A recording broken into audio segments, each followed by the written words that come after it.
అందరికీ శుభోదయం. నా పేరు జాన్వి. నేను స్మార్ట్ జోన్ గ్లోబల్ స్కూల్లో 2వ తరగతి చదువుతున్నాను. అందరికీ తెలుగు భాష దినోత్సవం శుభాకాంక్షలు. మన మాతృభాష తెలుగు. శ్రీ వెంకటరామూర్తి గారి జయంతి సందర్భంగా ఆగస్టు 29 ప్రతి సంవత్సరం తెలుగు భాష దినోత్సవం జరుపుకుంటాము.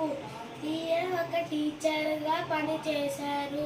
టీచర్గా పనిచేసినప్పుడు ఆయన తెలుగు భాష మీద ఎన్నో పరిశోధనలు చేశారు. ఈయన ఒక తెలుగు భాష పితామహుడు, ఉద్యమ పితామహుడు.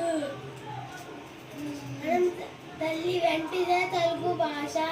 తల్లికి ఎంత గౌరవం ఇస్తామో అలాగే తెలుగు భాష కూడా అంతే గౌరవం ఇవ్వాలి.